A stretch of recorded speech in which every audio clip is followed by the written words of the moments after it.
All right, example 3. Car A is traveling west at 50 miles per hour. Okay, so this is car A and it's due west. And car B is traveling north. There's car B at a rate of 60 miles per hour. Both are headed for the intersection. Here is your intersection right there, where the two roads meet. At what rate are the cars approaching each other when car A is 0.3 of a mile and car B is 0.4 of a mile from the intersection? Okay.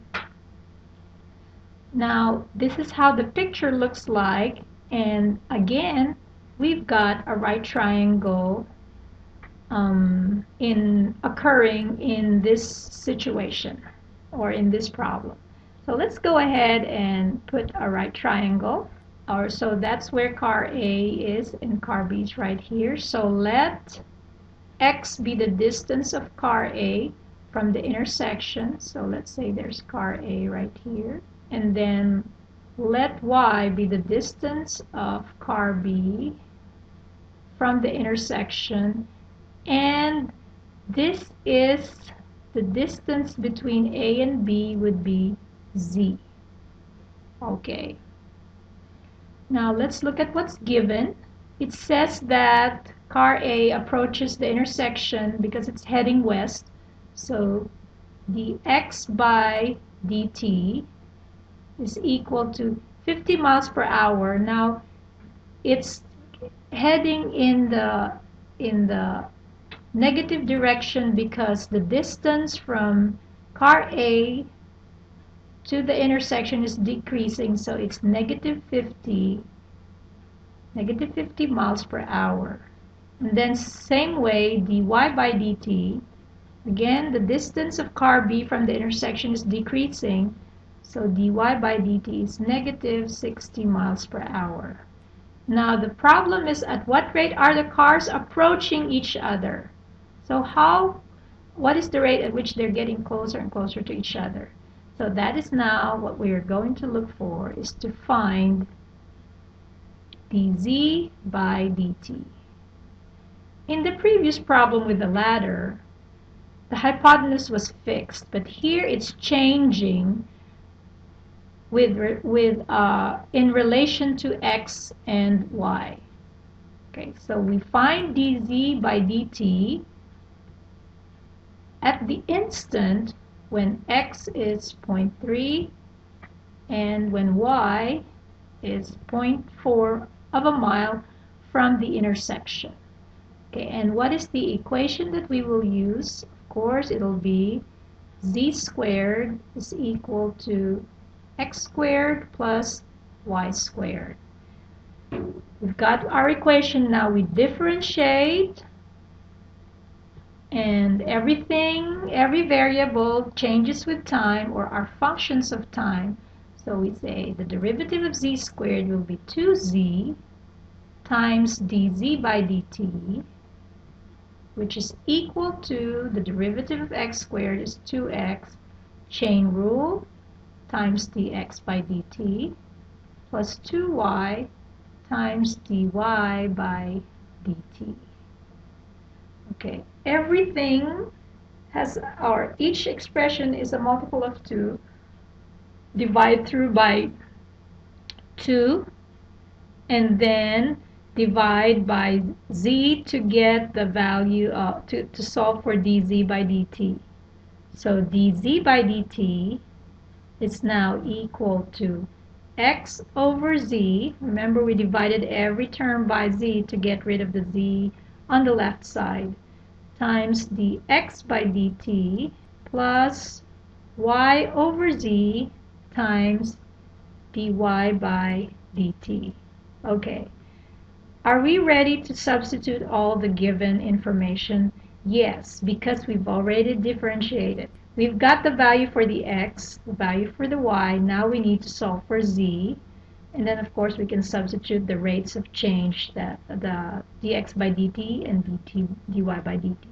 When x is equal to 0.3 And then y is equal to 0.4. Z would be, by Pythagorean theorem, is equal to the square root of the sum of squares of x and y. So it's 0.3 squared plus 0.4 squared. And if you do the arithmetic on this expression, that's just equal to 0.5 because you'll end up with a 0.25. Take the square root of 0.25 and you get 0.5.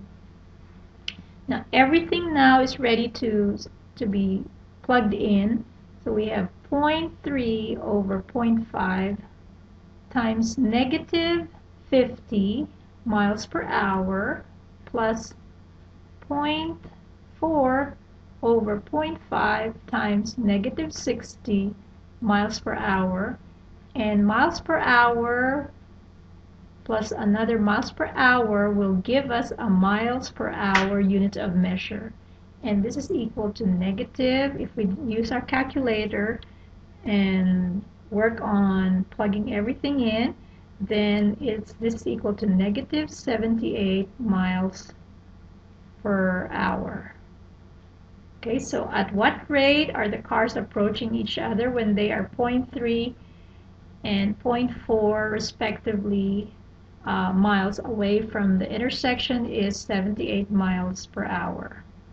And it's negative because the distance between car B and car A, of course, is decreasing as they get closer and closer to the intersection. Example 4. If A is the area of a circle with radius r and the circle expands as time passes, find dA by dt in terms of dr by dt. We will relate the area of this circle, which is pi r squared. It says find dA by dt in terms of dr by dt. Well, just differentiate both sides with respect to time, and that's just dA by dt equal to, pull down the 2 pi r, and then of course by chain rule, dr by dt. So there we have solved for dA by dt with respect to dr by dt, or rather in terms of dr by dt. Alright. Letter B. Suppose oil spills from a ruptured tanker and spreads in a circular pattern. If the radius of the oil spill increases at a constant rate of 1 meter per second, how fast is the area of the spill increasing when the radius is 30 meters? Alright. So just use what we got from letter A. So R is, or rather, the area of the circle is pi r squared, right there. And we're given that the radius is increasing at a rate of 1 meter per second. So find dA by dt, because it says how fast is the area increasing. So everything will just be substituted now that we know we've already differentiated. So find dA by dt when r is equal to 30 meters. So dA by dt is equal to 2 pi times the radius is 30, and then the r by dt is 1 meter per second, which will give us 60 pi meters per second. So that is the rate at which the area of the circle of the oil spill is increasing.